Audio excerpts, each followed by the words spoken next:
আসসালামু আলাইকুম বন্ধুরা, কেমন আছেন সবাই? আশা করি সকলে অনেক অনেক ভালো আছেন। দেখুন, আমি এখানে যদি ডায়াল প্যাডে চলে যাই, এই সমস্যাটা কিন্তু আমাদের অনেকের এই সমস্যাটা দেখা দিচ্ছে। ঠিক আছে, আমরা এই সমস্যাটা যাদের হয় তারা কীভাবে এই সমস্যাটা সমাধান করবো। এখানে যদি ডায়াল প্যাডে চলে যাই, এখানে যদি আমি এয়ারটেল সিমে আমার ব্যালেন্সটা দেখি, যে কোনো সিমে হতে পারে, সব সিমে কিন্তু এই সমস্যাটা হয়। ঠিক আছে, এখানে আমি যদি এয়ারটেল সিমে আমরা ব্যালেন্সটা চেক দিই, তাহলে দেখুন এখানে কি দেখায়, কানেকশন প্রবলেম এমএমআই কোড। ঠিক আছে, এখানে দেখাচ্ছে এটা। তো আমরা এই সমস্যাটা কিভাবে সমাধান করব যাদের এই সমস্যাটা হয়।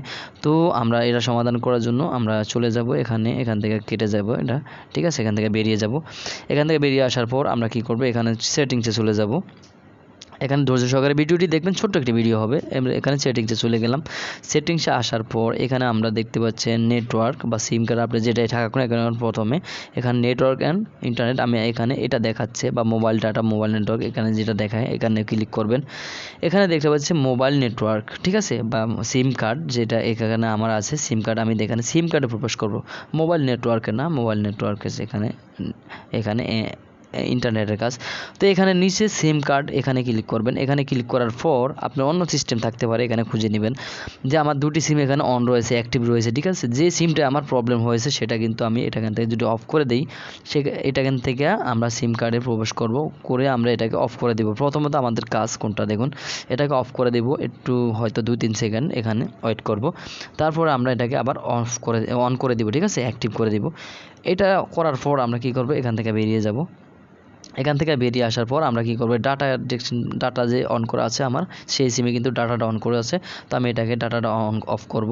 অফ করে কিন্তু আমরা এবার কি করব, ফোনটাকে রিস্টার্ট মেরে দিব। ঠিক আছে, আমি ফোনটাকে রিস্টার্ট মেরে দিলাম। তো এখানে রিস্টার্ট, ঠিক আছে, রিসেট মেরে দিব, মানে রিস্টার্ট মেরে দিব। আমি এটাকে রিসেট মেরে দিলাম। তো বন্ধুরা, রিসেট মারার পর আমি এবার ফিরে আসলাম।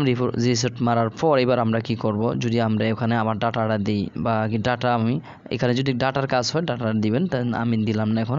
তো আমি যদি আবার এখানে এয়ারটেলে প্রবেশ করে আবার ব্যালেন্স দেখি, তো এখানে আমি যদি ব্যালেন্স *1 চেপে আমরা ডায়াল করে দেবেন আবার এয়ারটেল সিমে ডায়াল করে দেওয়ার পর আবার কিন্তু দেখুন এটা কিন্তু এখন সমস্যাটা সমাধান হয়ে গেছে। ঠিক আছে, তো আপনার যে কোনো সিমে এটা হতে পারে, এইভাবে আপনারা সমাধান করে নেবেন। আশা করি ভিডিওটি আপনি বুঝতে পেরেছেন। আবার অনেক সময় কিন্তু এটা নেটওয়ার্কের সমস্যার জন্য হতে পারে বন্ধুরা, অনেক সময় আমাদের নেটওয়ার্ক সার্ভিসের সমস্যা থাকে। ঠিক আছে, সেজন্য আমাদের এটা হতে পারে। যদি সেই সমস্যাটা হয়ে থাকে তাহলে কিন্তু আপনার এটা এভাবে কাজ হবে না। সেটা একটু তারা যখন এটা এই সমস্যাটা সমাধান করবে নেটওয়ার্কে, তাহলে কিন্তু আমাদের এটা কাজ করবে। ঠিক আছে, তো এভাবে মূলত আপনার যদি এই ফোন থেকে সমস্যা হয়ে থাকে এটা চলে যাবে। আশা করি ভিডিওটি আপনি বুঝতে পেরেছেন বা ভালো লেগেছে। যদি ভালো লেগে থাকে চ্যানেলটি সাবস্ক্রাইব করে দেবেন, পাশে থাকা বেল বাটনটি অন করে দেবেন, আর একটি লাইক আসবে।